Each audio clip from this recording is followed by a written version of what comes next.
BBC news আন্তর্জাতিক সংবাদে আপনাকে স্বাগতম। শুরুতেই সংবাদ শিরোনাম, এরপর বিস্তারিত। ইরান যুক্তরাষ্ট্রের ঐতিহাসিক বৈঠক আয়োজনে পাকিস্তানের প্রস্তুতি কেমন?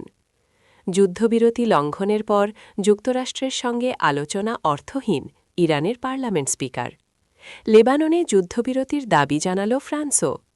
ইসলামাবাদে শান্তি আলোচনায় যুক্তরাষ্ট্রের নেতৃত্ব দেবেন জেডি ভ্যান্স।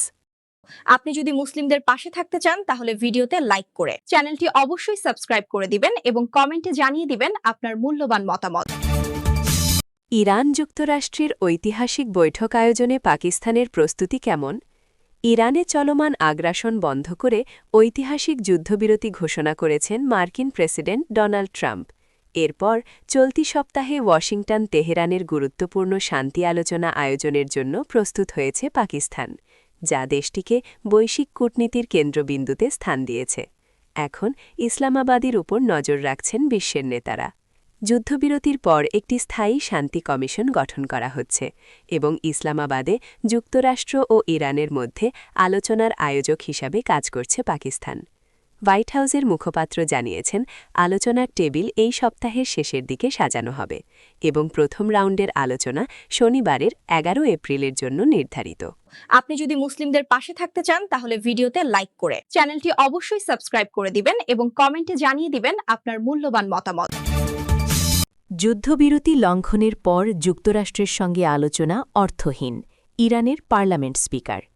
ইরানের পার্লামেন্ট স্পিকার মোহাম্মদ বাঘের গালিবাফ বলেছেন, যুক্তরাষ্ট্র তাদের প্রতিশ্রুতি লঙ্ঘন করেছে, ফলে বর্তমান পরিস্থিতিতে আলোচনা অর্থহীন হয়ে পড়েছে।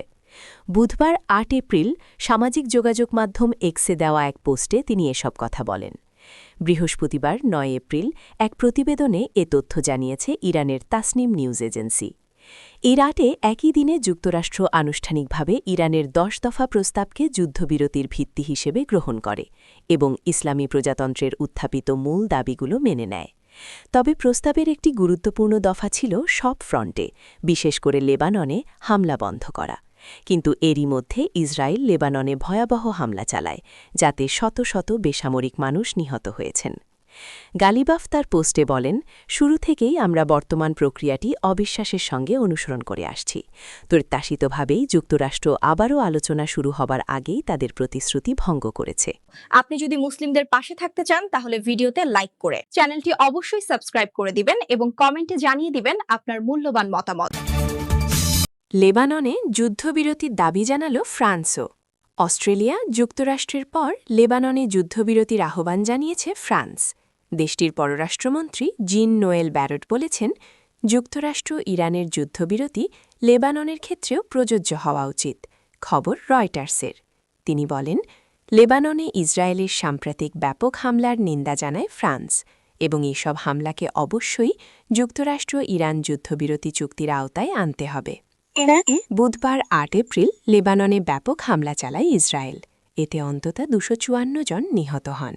এদিকে যুক্তরাষ্ট্র ও ইরানের যুদ্ধবিরতিতে লেবাননকেও অন্তর্ভুক্ত করতে হবে বলে জানিয়েছেন ব্রিটিশ পররাষ্ট্রমন্ত্রী ইভেট কুপার।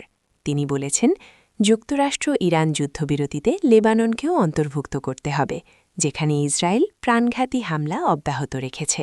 আপনি যদি মুসলিমদের পাশে থাকতে চান তাহলে ভিডিওতে লাইক করে চ্যানেলটি অবশ্যই সাবস্ক্রাইব করে দিবেন এবং কমেন্টে জানিয়ে দিবেন আপনার মূল্যবান মতামত।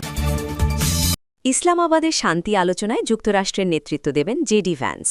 ইরানে ৪০ দিনের মার্কিন ইসরায়েলি আগ্রাসন সাময়িক বন্ধ আছে। এই যুদ্ধবিরতির মধ্যে পাকিস্তানের রাজধানী ইসলামাবাদে বসতে যাচ্ছে ওয়াশিংটন ও তেহরানের মধ্যে শান্তি আলোচনার বৈঠক। আলোচনায় যুক্তরাষ্ট্রের প্রতিনিধি দলের নেতৃত্ব দেবেন মার্কিন ভাইস প্রেসিডেন্ট জেডি ভ্যান্স। বুধবার ৮ এপ্রিল হোয়াইট হাউস এ তথ্য জানিয়েছে। এর আগে মার্কিন প্রেসিডেন্ট ডোনাল্ড ট্রাম্প ইঙ্গিত দিয়েছিলেন যে নিরাপত্তা সংক্রান্ত উদ্বেগের কারণে ভ্যান্স হয়তো এই সপ্তাহান্তে পাকিস্তানে যেতে নাও পারেন।